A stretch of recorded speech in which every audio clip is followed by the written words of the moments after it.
चक्षुरुन्मिलितं येन तस्मै श्रीगुरुवे नमः।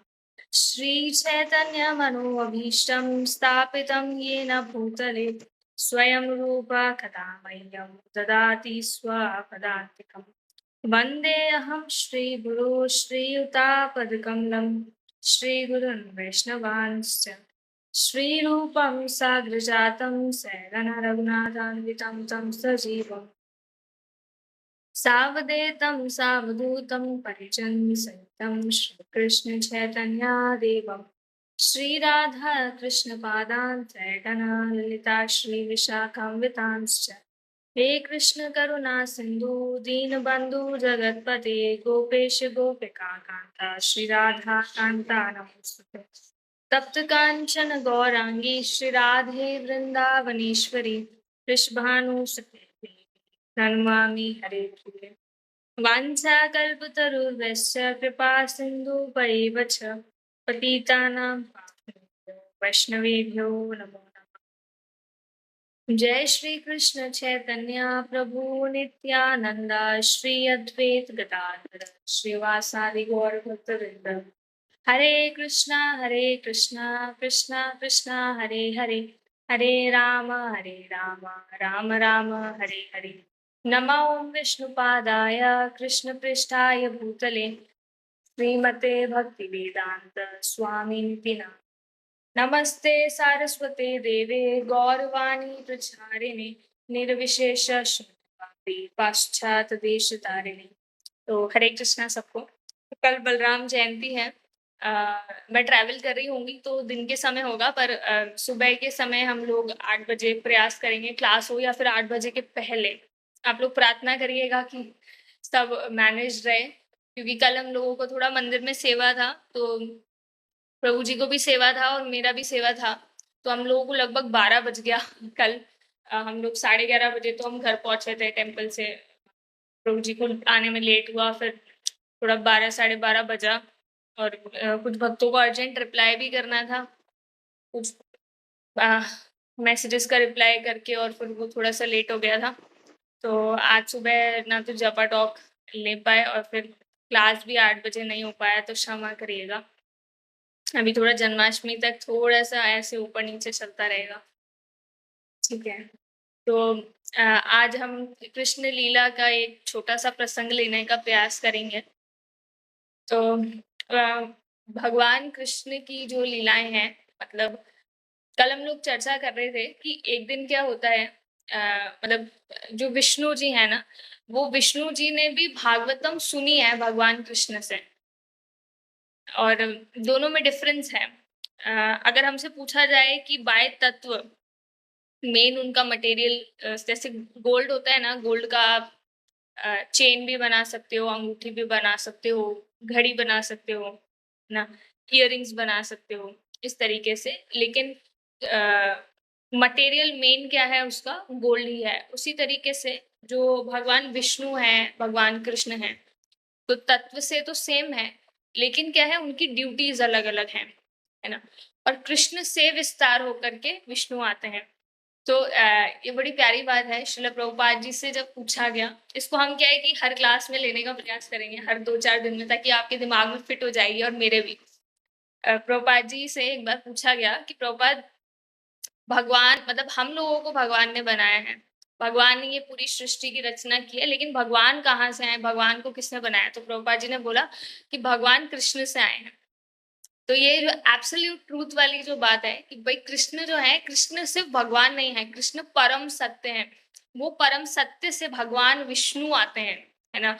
तभी एक प्रसंग आता है कि विष्णु जी ने भगवान कृष्ण से भागवतम सुना, है ना। तो दोनों में दोनों की लीलाओं में थोड़ा सा डिफरेंस है। डिफरेंस ऐसे कि जो विष्णु जी हैं वो एक ऑफिशियल वर्क कर रहे होते हैं, हमेशा वो अपने अस्त्र शस्त्र पहन करके बिल्कुल रेडी होते हैं कि मुझे इस संसार को चलाना है। और विष्णु जी ने भी 3 स्वरूप ले रखे हैं। और भगवान जो अपने कृष्ण हैं, तो कृष्ण कभी मित्र बनते हैं, कभी बच्चा बनते हैं, कभी माता पिता बनते हैं। तो उनका रोल रहता है, वो रेसिप्रोकेट करते हैं जैसा अपन चाहते हैं। तो इसी तरीके से जो श्री कृष्ण है, वो उनके बड़े भाई बलराम के साथ जब उनका उम्र थोड़ा-सा चाइल्डहुड से थोड़ा-सा बड़ा हुआ और वो कुमार अवस्था में गए। कुमार अवस्था जो 5 साल की होती है, कुमारम आचरेत प्रत्युत, जो प्रहलाद महाराज कल बता रहे थे, अपन ने श्लोका लिया था। उसके बाद वो थोड़े से और बड़े होते हैं। ये 6 से 10 साल की उम्र होती है और इस उम्र में जब कोई बच्चा आता है तो उसे पौगंड बोलते हैं। तो हम लोग पौगंड लीला की चर्चा करेंगे आज, है ना? ये उस टाइम की बात है जब जितने भी जो गौ चराने वाले हैं, है ना? वो उन दोनों बच्चों को अब बोलते हैं कि अब तुम 5th ईयर का जो एज है, इसको क्रॉस कर चुके हो और अब तुम ऐसा कर सकते हो कि गायों को चरा सकते हो। इस तरीके से अलाउ करते हैं। तो उनको गायों की ड्यूटी देते हुए कृष्ण बलराम जो है वृंदावन में जाते हैं और ये वो लीला है जहाँ से वो भजन आया है, आप सबने सुना होगा।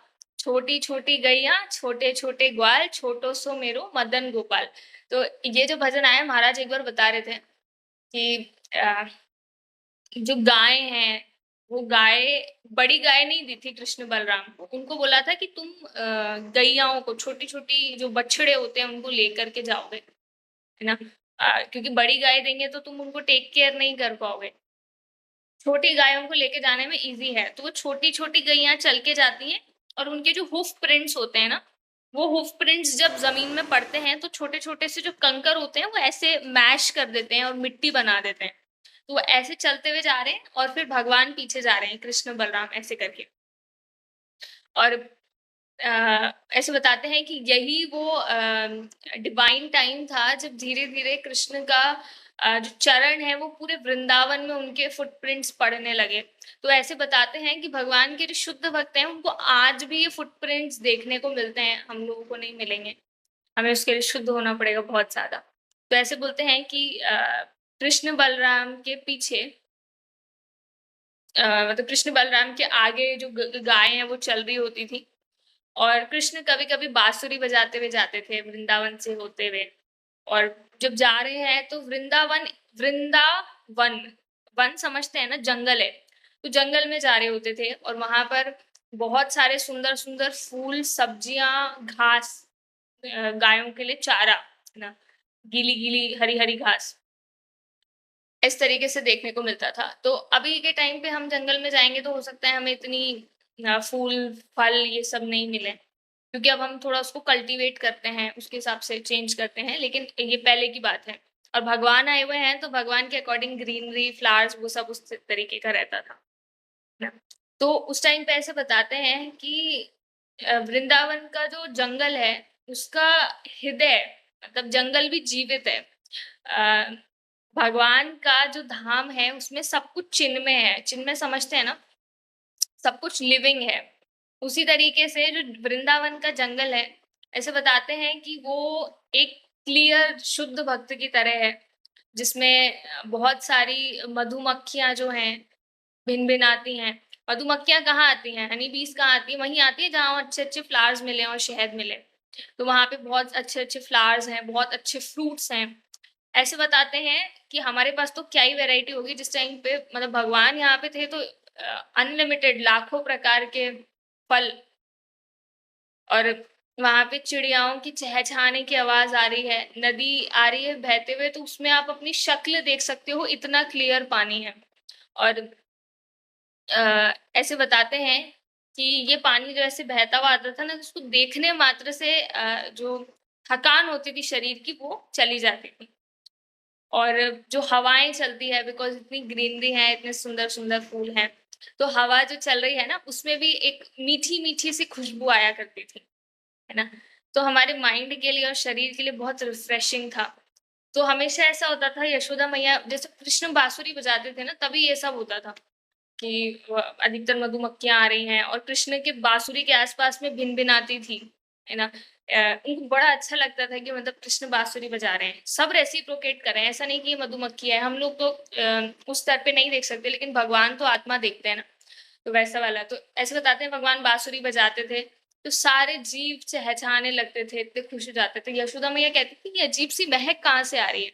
श्रीमती राधा रानी सखियों के साथ जाती थी, इतनी प्यारी खुशबू कहाँ से आ रही है? कृष्णा तुम बाँसुरी बजाते हो तो बहुत ही अच्छा लगता है ना? तो कृष्ण उनके दोस्तों के साथ, बलराम के साथ मंदिर में जाते हैं और वहां पर देखते हैं कि कोई फेवरेबल सिचुएशन है जहाँ पे हम जा सकें और कितना अंदर तक जा सकते हैं, तो वो कोशिश करते थे। तो कृष्ण ने सारे पेड़ों को देखा और जैसे ही पेड़ों की तरफ कृष्ण की नजर पड़ी, तो सारे के सारे पेड़ तो चिन्मय थे ना, तो वो फ्रूट से और फ्रेश पत्तियों से भर गए और नीचे झुक गए। पेड़ सारे के सारे कृष्ण को वेलकम करने के लिए, है ना। और कृष्ण इतना खुश थे, ऐसे बताते हैं, इतने इतने नीचे झुक जाते थे पेड़ की वो कृष्ण के चरणों में या तो पत्ते फूल या फिर फ्रूट्स गिरा रहे हैं, मतलब उनको ऑफर कर रहे हैं एक तरीके से। तो बहुत ज्यादा प्लीज्ड थे पेड़ों के, फ्रूट्स के, फ्लावर्स के बिहेवियर से, और स्माइल करते थे और ये देखते थे कि उनकी इच्छा क्या है। तो उनकी इच्छा थी कि कृष्ण उनके साथ रहें, उनके सामने रहें, है ना। कौन नहीं चाहता कि भगवान उनके साथ रहें? आई थिंक सभी चाहते हैं, बिकॉज जितना हमें इस संसार में कोई प्रेम कर सकता है, उससे लाख करोड़ों न जाने कितने टाइम्स ज्यादा हमसे कृष्ण प्रेम करते हैं। तो कृष्ण उनके बड़े भाई बलराम से बोलते हैं, दाऊ भाई, आप तो मुझ हम सबसे बड़े हैं, मुझसे भी बड़े हैं। आपके चरण जो है, सारे के सारे देवी देवता जो है उनको पूजते हैं। ये देखिए, ये जितने भी पेड़ यहाँ पर हैं, ये पूरे फलों से और फूलों से भरे पड़े हैं ना। ये सब आपके चरण छूना चाहते हैं। ऐसा लगता है जैसे वो अपने जीवन के अंधकार से, अंधकार मतलब इग्नोरेंस से बाहर आना चाहते हैं। एक्चुअली में ये जो पेड़ हैं, ये वृंदावन में आए हैं, तो ये मामूली पेड़ नहीं है, कृष्ण भगवान कहते हैं, है ना।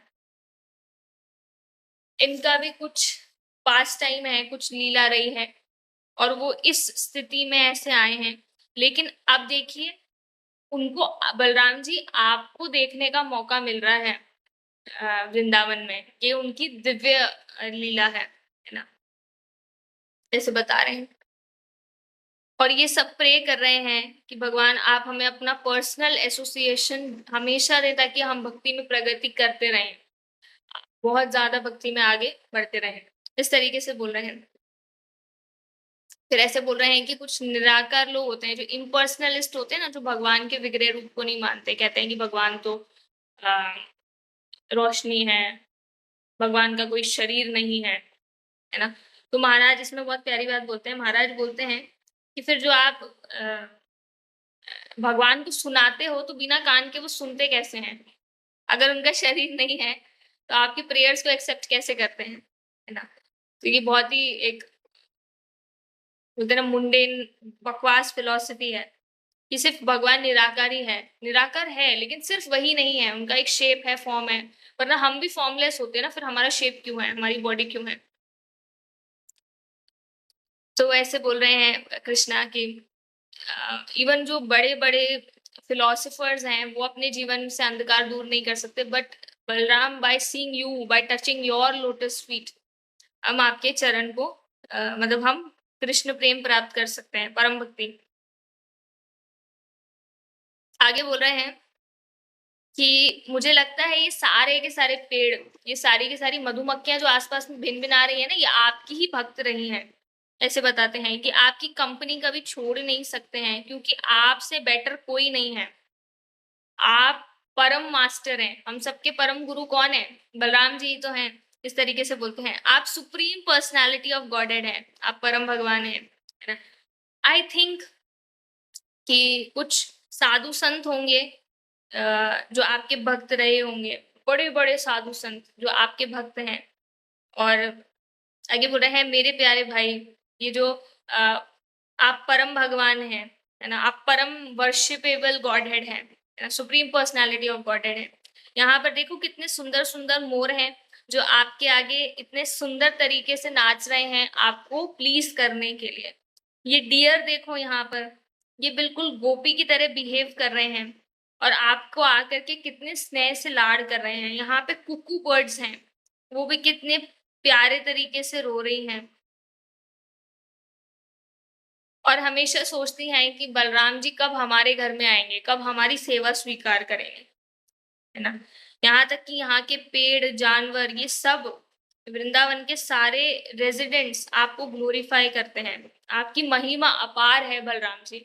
तो भगवान कृष्ण स्वयं बलराम जी की महिमा का गुणगान कर रहे हैं, तभी तो हम साथ में कृष्ण बलराम की आराधना करते हैं, है ना? वृंदावन मंदिर में कृष्ण बलराम मंदिर है ना अपना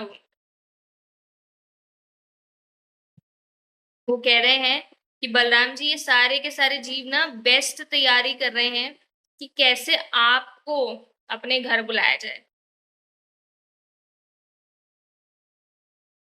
और आप जब यहाँ पर छोटी-छोटी गैया, छोटे-छोटे ग्वाल ये वाली लीला कर रहे हैं, तो आपके चरणों की छाप जो पड़ती जा रही है, तो ये पूरा वृंदावन पावन हो चुका है ना?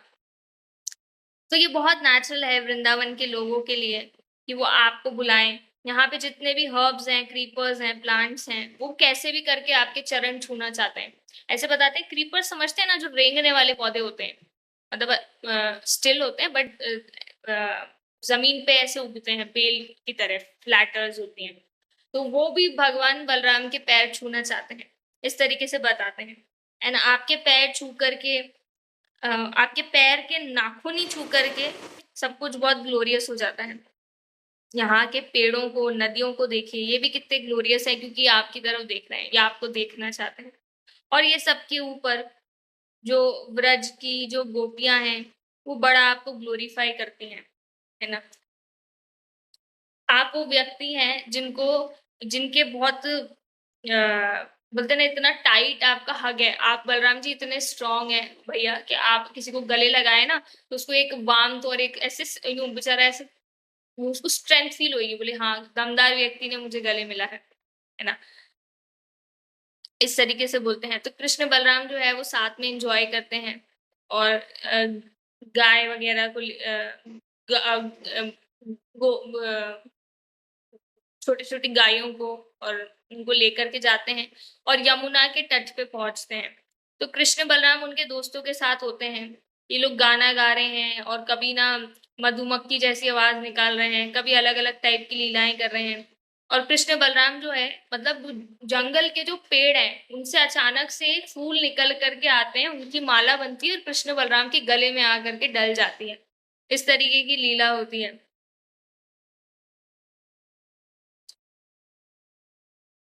तो चलते टाइम ऐसा होता है कि जो स्वान्स हैं उनकी क्वाक क्वाक की ऐसे आवाज़ आ रही है और जितने भी पीकॉक्स हैं वो डांस कर रहे हैं कृष्णा के आगे और कृष्णा भी जो है वो भी अपनी गर्दन ऐसे-ऐसे करके हिलाते हैं जस्ट लाइक पीकॉक, है ना? तो बिल्कुल एकदम इमिटेट करते हैं, कॉपी करते हैं और उनको ये बताना चाहते हैं तो ऐसे बताते हैं एक बार अमरिंदर प्रभु जी की लीला कथा में सुना था कि कृष्णा ना कभी तो पीकॉक की तरह एक्टिंग करते हैं, तो पीकॉक को लगता था अरे ये तो हमारी तरह है ना? क्योंकि सिर पे मोरपंख भी लगा हुआ है। कभी वो जो खरगोश हैं उनके जैसे कर रहे हैं, कभी बंदर जैसे बिहेव कर रहे हैं, तो सबको लगता था कि ये हमारे जैसे हैं, मतलब हम एक हैं। जैसे ऐसा होता है ना कि हम हालाँकि इसको हम कंपेयर नहीं कर सकते, लेकिन जैसे हमारे घर में कोई हमने जानवर पाला कुत्ता, बिल्ली कुछ, तो हम जब उसको बचपन से रखते हैं ना, तो उसको लगता है कि वो अपने जैसा ही है। मतलब हम एक जैसे हैं। उसको ये नहीं पता चलता है कि हम इंसान हैं और वो डॉग है ना? उसको सेम लगता है वो। अब जो गाय हैं, वो कृष्णा को ना अलग-अलग गायों के नाम रखे हुए थे। सारी गायों का नाम था और कृष्णा उनको बहुत प्रेम से बुलाते थे। और कृष्ण की आवाज़ सुनने के बाद वो इमीडिएटली ऐसे करते थे, म्यू म्यू म्यू मूइंग करते हैं काउज़, तो वैसी आवाज़ निकालते थे। और कृष्णा ये लविंग एक्सचेंजेस करके हार्ट में बहुत आनंद मिलता था। मतलब इसको ऐसे समझिएगा कि अ, एक बच्चा है, उसकी माँ उसको आवाज़ लगाती है, बोलती है, "बेटा इधर आओ।" तो बच्चा ना उधर से आवाज़ देता है, तो माँ बड़ी खुश होती है।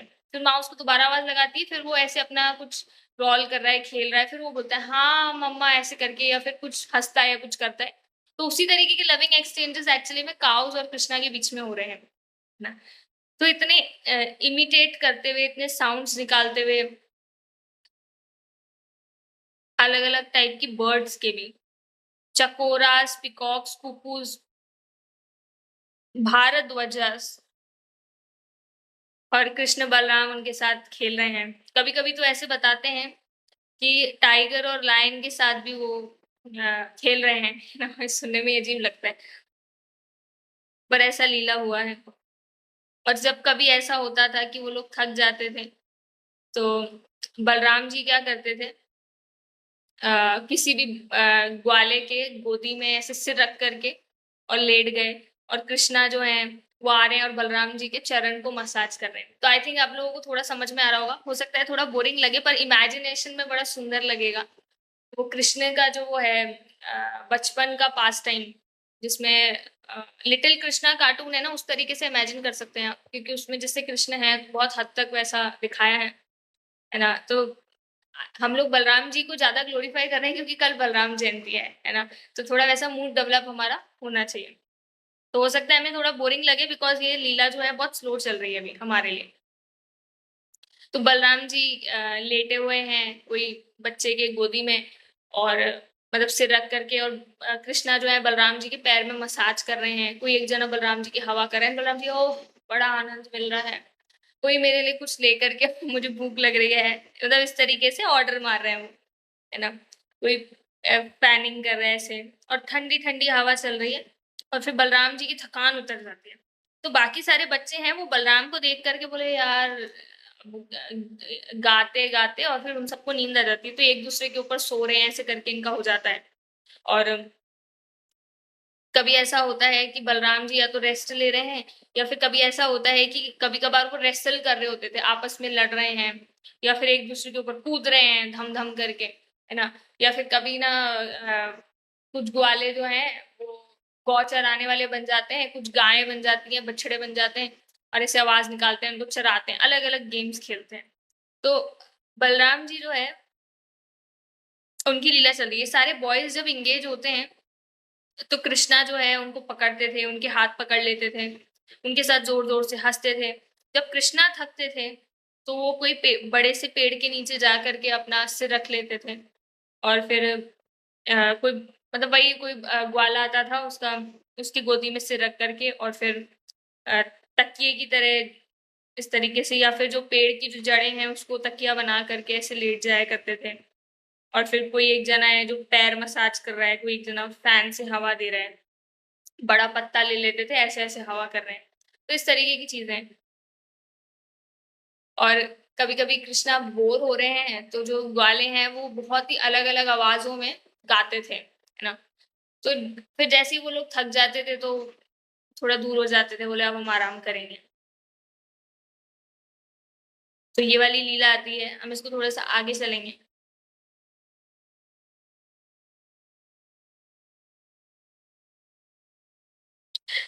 कभी-कभार ऐसा होता था कि कृष्णा क्या करते थे, कृष्ण बोलते थे सारे ग्वालों से, तुम्हें पता है मैं परम भगवान हूँ, मैं पिछले जन्म में राम रहा हूँ, मैं नरसिंह भी रहा हूँ, है ना, मैं वामन भी रहा हूँ, मैं वराह भी रहा हूँ, इस तरीके से वो बोलते थे। तो ना जो ग्वाले हैं वो हंसते थे, क्योंकि यार ऐसा कैसे हो सकता है, कृष्ण कैसे भगवान हो सकता है। जब बिजली कड़कती है तो तू अपनी मैया की गोदी में जाकर के चिपक के बैठ जाता है, मैया मेरे को डर लग रहा है। यशोदा मैया लाठी लेकर के आती है तो तू डर के भाग जाता है, और फिर तू ऐसे कैसे कह सकता है कि मैं परम भगवान हूँ, इस तरीके से। तो ये कृष्णा तू झूठा है ना। तो यहाँ पे बोल रहे हैं कि वो अपने आप को बताते थे, कभी कभी ये बोलते थे। अब इसके पीछे अलग अलग भाव बताते हैं आचार्य, कि उनको उनको दिखाना चाहते थे कि मैं परम भगवान हूँ, या फिर उनके माध्यम से हमें बताना चाहते थे। उनको चेक करते थे, हालाँकि वो तो शुद्ध ही हैं, पर और उनकी ग्लोरीज़ बढ़ाने के लिए, भगवान की भक्तों की ग्लोरीज़ बढ़ाने के लिए। तो कृष्णा जो है जब ये अपने अ, ट्रांसेंडेंटल पास टाइम्स में एंगेज होते थे, तो ऐसे बताते हैं कि ये जो मोस्ट फॉर्च्यूनेट काउहर्ड बॉयज़ हैं, इनको मौका मिलता था ये देखने के लिए कि अरे कृष्णा में तो सुपर पावर है, ये नॉर्मल तो नहीं, हमारा दोस्त तो है, खतरनाक है। उनके कौन-कौन से फ्रेंड्स थे जो बहुत इंटीमेट थे कृष्णा के? श्रीधाम, सुबाला और स्टोका कृष्णा, स्टोक स्टोक लिखा हुआ है। आगे बोल रहे हैं बलराम जी बहुत मतलब कृष्ण और बलराम को बहुत ऐसे अफेक्शन से बोलते थे, डियर बलराम तुम बहुत ज़्यादा पावरफुल हो, तुम्हारे आर्म्स बहुत स्ट्रॉन्ग हैं। डियर कृष्णा तुम बहुत एक्सपर्ट हो, तुमने कितने राक्षसों का वध करा है ना? इस तरीके से बातें चलती हैं। और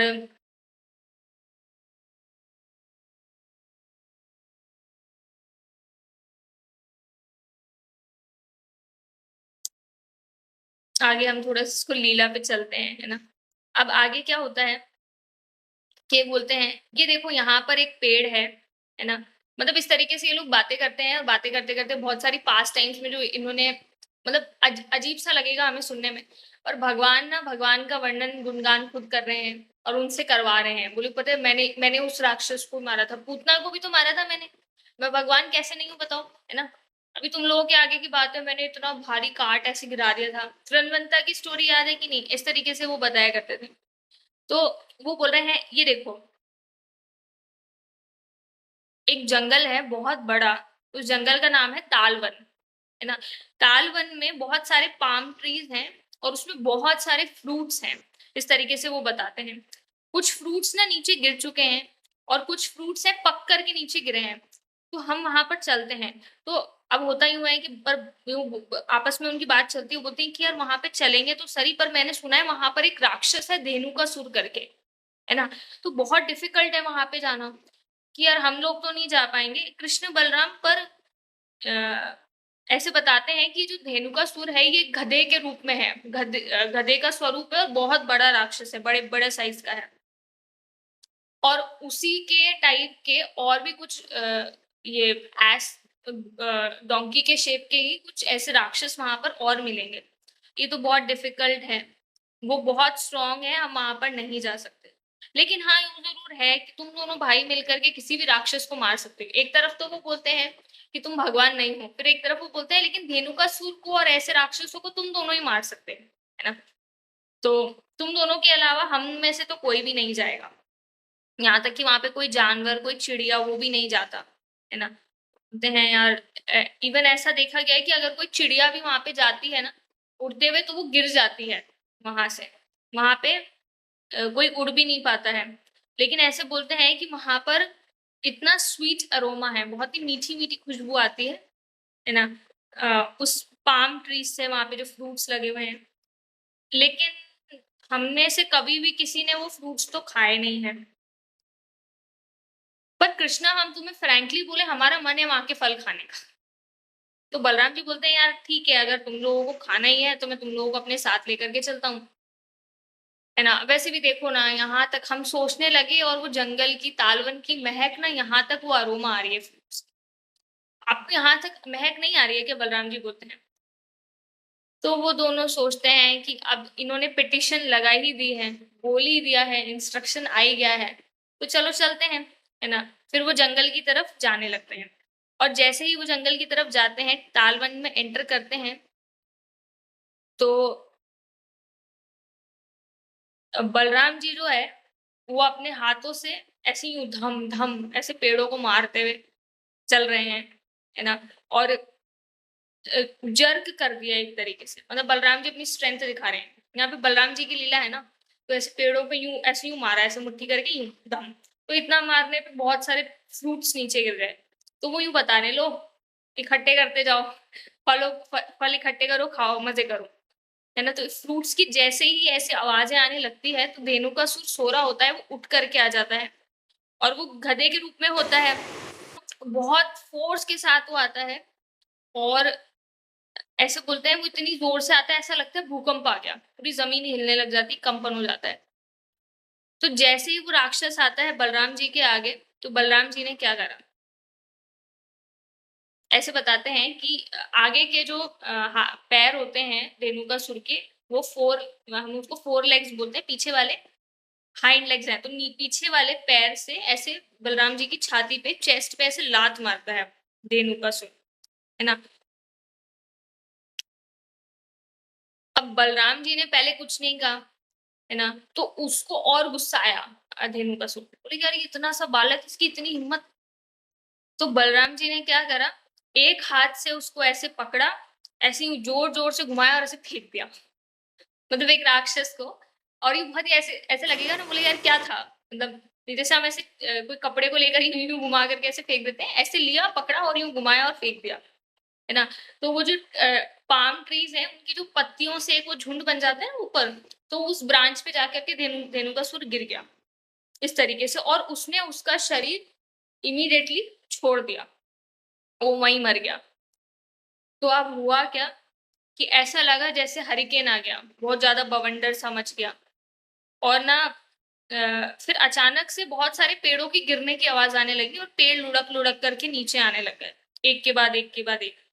तो ऐसे बताते हैं, बलराम जी जो एक्स्ट्रा ऑर्डिनरी है, खुद अनंत शेष है, स्वयं सुप्रीम पर्सनैलिटी ऑफ गॉडहेड है, जिनके बोलते हैं ना हज़ारा हुड्स हैं। हुड समझते हैं ना, वो जैसे अनंत शेष के वो होते हैं, तो इतने सारे वो हैं। वो पूरा का पूरा संसार मेंटेन करते हैं। आपको क्या लगता है? उनको ये पेड़ वगैरह से कुछ होगा? ये इनके लिए चींटी के बराबर भी क्या, एक राई के दाने के बराबर भी नहीं है। तो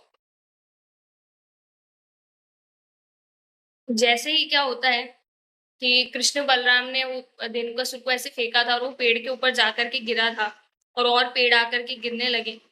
तो ऐसा हुआ कि बहुत सारे ना गधों की और आवाज़ आने लग गई और राक्षसों की आवाज़ आने लगी और वो उसी तरीके से ऐसे यूँ करते हुए लात मारने के लिए कृष्ण की तरफ, बलराम की तरफ आ रहे थे।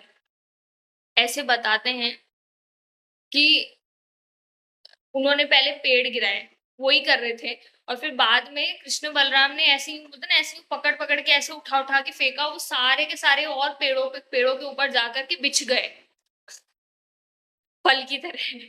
इस तरीके से भगवान ने करा और उनकी डेड बॉडीज़ जो थी, एक ऐसे ना मतलब पैरानॉमिक सीन हो गया, थोड़ा ह भयानक सा लगा। ऐसा लगा जैसे बादल पड़े हुए हैं पेड़ों के ऊपर, इकट्ठे हो गए, इतना अंधकार हो गया क्योंकि बड़े-बड़े राक्षस थे ना। तो इस तरीके का इंसिडेंट जैसे ही हुआ, तो ये तो एक छोटी-सी लीला है, इसका वर्णन तो महाराज कर सकते हैं बहुत अच्छे से, मेरे पास कोई रेफ़रेंस भी नहीं है ज़्यादा। तो ऐसे बताते हैं कि ये लीला होने के बाद ना जितने भी देवी-देवता हैं, वो ऊपर से ही स्वर्ग लोक से फूल बरसाने लगते हैं, ड्रम्स बजाने लगते हैं और अपनी प्रेयर्स करने लगते हैं। धेनु का सिर सुर के कुछ दिन मारने के बाद तालवन में अब तो जाना सबका कॉमन हो गया था। अब जो चाहे वो जा सकता है।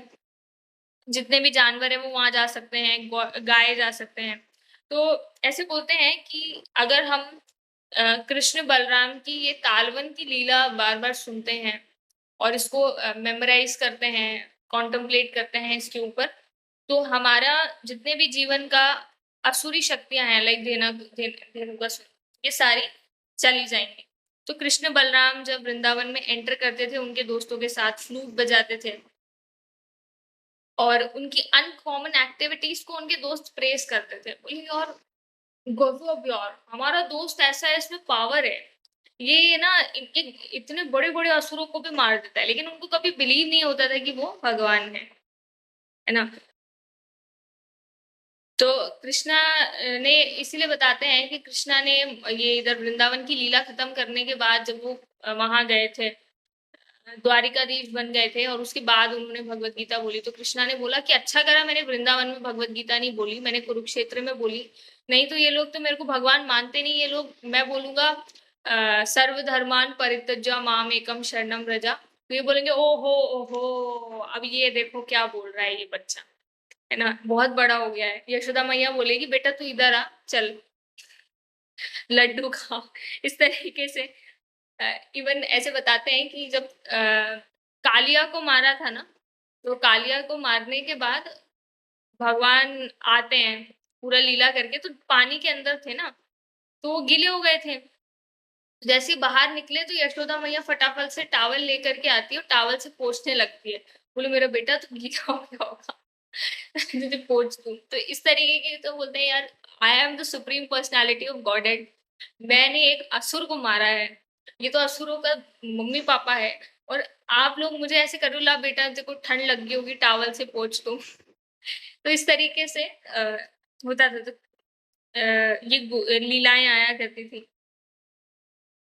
तो जैसे ही कृष्ण बलराम पूरा मस्ती करके गोपियों के साथ हँसी मज़ाक करके घर की तरफ जा रहे होते हैं गायों को लेकर के, तो उनकी मैया यशोदा मैया और रोहिणी मैया उनको गोदी में ऐसे लेती हैं और अफ़ेक्शन दिखाती हैं। तो ऐसे बताते हैं कि इनने बहुत ज़्यादा जन्मों की भक्ति करी होगी कि कृष्ण बलराम उनकी सेवा स्वीकार करने के लिए आए हुए हैं, है ना? फिर उसके बाद वो भगवान को बिकॉज़ गौ चरा करके आए ना, और खेत में वो खेत का पूरा जंगल वगैरह में गए थे, तो इधर-उधर मस्ती करते हैं, छोटे बच्चे तो गंदे हो जाते हैं। तो उनकी मैया क्या करती है, उनको फटाफट से नहलाती है, उनको ड्रेस अप करती है, उनका श्रृंगार करती हैं, है ना? डीटी वर्शिप करती हैं और फिर कृष्णा जो है उनको येलो कपड़े पहना देती हैं, ब बलराम को ब्लू पहना देती हैं, है ना? और ऐसे बताते हैं कि बलराम जी हमेशा ब्लू पहनना पसंद करते हैं, ब्लू ही पहनते हैं क्योंकि वो कृष्ण के प्रेम में ऐसा पहनते हैं। और जो कृष्ण है वो येलो पहनते हैं बिकॉज़ जो गोल्डन गोल्ड कलर है वो श्रीमती राधा रानी का है, तो श्रीमती राधा रानी के अ, प्रेम में वो ऐसा कलर हमेशा पहनते हैं। तो उनको इतने सुंदर-सुंदर बोलते हैं ना पैरों में भी पायल पहना दिया, कमरबंद पहना दिया, यहाँ बाजुओं में भी बाजूबंद जो होता है, गले में भी पहना दिया, कान के पहना दिए, है ना? सिर पे मोरपंख फ्रेश नया लगा दिया। इस तरीके से पूरा उनको ड्रेस अप करके और गार्लैंड पहना देते हैं जो घुटनों तक जाता है। और फिर पूरा काम होने के बाद वो इतने थक गए थे तो नहाने के बाद, तैयार होने के बाद वो वापस फ्रेश लगते हैं और सुंदर लगते हैं। फिर उनकी मैया उनके लिए प्यारा-प्यारा टेस्टी प्रसाद बनाती है। वो सब कुछ खा लेते हैं, खाने के बाद फिर वो अपने बेड पे जाते हैं और उनकी मम्मी जो है दोनों यशोदा मैया और रोहिणी मैया वो बेडिंग करती हैं, मतलब गद्दा-वद्दा सही करते हैं ना, तकिया लगाते हैं। फिर उसके बाद उनको लीलाएँ सुनाती हैं। ये उनका डेली का होता है और कथाएँ सुन कर के वो सो जाते हैं। तो इसमें भी एक किस्सा आता है, एक बार ना यशोदा मैया ना वो सुना रही थी, रामलीला सुना रही थी, बोले आज मैं तुम्हें बताती हूँ रामलीला के बारे में। तो शुरुआत होती है कि भई राम भगवान होते हैं और 4 भाई होते हैं ये, दशरथ, है ना, कौशल्या, कैकेयी, ये पूरा बताते हैं। और फिर वो बताते हैं कि ये थोड़े बड़े हो जाते हैं, विवाह की बात चलती है। तो राम भगवान जो है उनको सीता मैया को मतलब वो जीत करके आते हैं, वो धनुष बाण तोड़ दिया वो वाला। तो भगवान कृष्ण ना आँख बंद करके सुन रहे हैं, पहले तो मुस्कुरा रहे हैं, फिर हँसने लग गए ऐसे करके। तो उनकी मैया यूँ बोलती है कि तुझे क्यों हँसी आ रही है ना? कहानी चुपचाप सुन और सो जा। तो उसके बाद फिर सीता मैया का हरण आता है। जैसे ही हरण आता है तो वो सोते-सोते एकदम से खड़े हो जाते हैं और बेड पे कूदने लग जाते हैं। बोलते हैं, "रावण! मैं तुझे मार दूँगा, तूने मेरी सीता का हरण कैसे करा?" तो उसके बाद ना यशोदा मैया बोलती हैं, बोली, "यार मुझे एक बात समझ में नहीं आ रही, आर यू स्लीपिंग और यू आर एक्टिंग? मतलब क्या उस रोल में ही चला गया? मैंने इतनी अच्छी कथा सुनाई।" फिर उसके बाद है ना कृष्णा बोलते हैं, "नहीं, ऐसा नहीं है, मैं खुद स्वयं परम पुरुषोत्तम, मर्यादा पुरुषोत्तम राम मैं हूँ।" तो बोलते हैं, "हाँ, तू तो राम है।" और फिर उतने में बलराम आ जाते हैं, बोले, "और तू लक्ष्मण है, ये देखो कैसी बात कर रहा है।" तो फिर वो बोलते हैं, "हाँ, भैया मैं लक्ष्मण ही हूँ, अभी मैं बलराम का रोल प्ले कर रहा हूँ।" ठीक है, इस तरीके से वो बोलते हैं। यशोदा मैया को इतना गुस्सा आता है, बोलते हैं, "इन दोनों नालायकों को मैं सुलाने की कोशिश कर रही हूँ और इन दोनों को मस्ती सूझ रही है।" तो वो डंडा लेकर के आती है और उनके पीछे भगने लगती है। फिर बलराम जी जा करके छुप जाते हैं रोहिणी मैया के आँचल में और इधर से कृष्णा भग रहे हैं और कृष्णा को कभी भी यशोदा मैया पकड़ नहीं पाती थी। तो इस तरीके की चीज़ें बड़ा होती थी। तो कभी-कभार कृष्ण जो है वो अपने जो फ्रेंड्स हैं और बलराम जी कभी-कभार अकेले ही चले जाया करते थे। अ, यमुना के तट पे और गायों को ले जाया करते थे और गर्मी का मौसम हुआ करता था, तो एक दिन की लीला ऐसे आती है कि कृष्ण बहुत ज़्यादा प्यासे थे, है ना? आप समझ जाओगे। कृष्ण बहुत ज़्यादा प्यासे थे और वो यमुना के तट पे जाकर के जल पीने लगे। तो ऐसा हुआ कि नदी में ना कुछ काला-काला सा आने लगा बह करके। और जब ये काला-काला आने लगा तो बोले यार ये ज़हर कहाँ से आ रहा है? तो फिर उनको ये याद हुआ कि ये जो पूरा पॉइज़न है यमुना नदी में ये कालिया नाम का एक राक्षस है वो फैला रहा है। ये पानी कितना पॉइज़नस हो चुका है। तो वो सोचते हैं बोले ठीक है पर दिख भी रहा है पॉइज़न तो इसका पानी कैसे पिएँ? तो वो जितने भी बच्चे होते हैं ना कृष्णा के साथ वो जल पीते हैं और वहीं बेहोश हो जाते हैं पॉइज़न के कारण। तो कृष्णा जो है, एक नज़र भी डालें तो ये सारे जो हैं जीव वापस से ज़िंदा हो जाएँगे। तो कृष्णा ने उनकी तरफ देखा और कृष्णा और गायों ने भी पानी पिया था तो सबकी कॉन्शसनेस रीगेन हो गई और वो जीवित हो गए, है ना? फिर अगेन वो जैसे ही उठे तो उन्होंने आँखें मसली और उन्होंने कृष्णा की तरफ देखा और उन्हें थोड़ा अचंभा हुआ। बोले कृष्णा ने हमें ज़िंदा करा, हम लोग तो ज़हर पी लिया था पानी का। लेकिन भगवान की जो इंटरनल पोटेंसी है ना? अंतरंगा शक्ति, उसके कारण उनको कभी ये चीज़ फ़ील ही नहीं हो पाती थी कि ये भगवान है। उनको लगता था कृष्णा मैजिक करता है ना? कृष्णा कुछ छलिया टाइप का है, चोर है, माखन चुराता है, तो उनको वो कभी बिलीव नहीं हुआ क्योंकि उनका प्रेम बहुत सच्चा है ना? हम लोगों का प्रेम शायद वैसा ना हो पाए, या क्या पता भगवान की कृपा से। तो एक बार एक कोट मुझे कल फॉरवर्ड हुआ था, आप लोगों को भेजूँगी मैं। कोई सीनियर भक्त ने भेजा था, तो वो जयपताका महाराज का कोट था। उनसे पूछा गया था कि हमने इतने पाप करे हैं। ये सेम क्वेश्चन जो है प्रभुपाद जी से भी पूछा गया था। दोनों का आंसर बता देती हूँ। पहले प्रभुपाद जी का बता देती हूँ। तो ऐसे पूछा गया था कि प्रभुपाद जी से, एक उनके डिसाइपल ने, कि प्रभुपाद हमने इतना सिंफुल एक्टिविटीज़ करा है, इतना पाप करा है। हम कृष्णा को एक लाइफ टाइम में मतलब कैसे कृष्ण को प्राप्त करें? तो प्रभुपाद जी बहुत गुस्से में बोलते हैं, are you not reading Bhagavad Gita? आप भगवत गीता नहीं पढ़ते हैं क्या? भगवत गीता में कृष्ण बोल रहे हैं, सर्वधर्मान् परित्यज्य माम एकम शरणम व्रज, है ना? इस तरीके से वो बोलते हैं। तो गोविंद,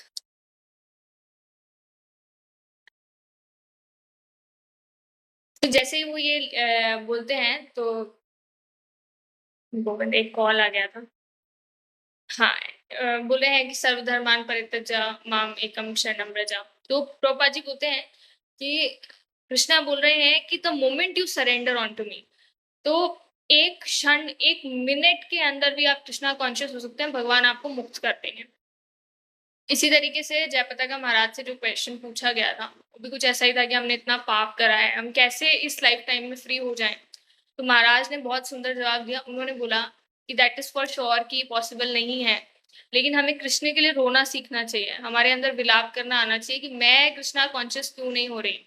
मैं भक्ति में प्रगति क्यों नहीं कर रही? तो ये जो प्रार्थना करने से और ये विलाप करने से, ये दुःख जो हमारे अंदर आएगा ना, उससे ऐसा ज़रूर होगा कि बहुत सारे जो समय जो लंबा खिंच रहा है ना, वो समय कम हो जाएगा और बहुत जल्दी हम शुद्ध हो सकते हैं।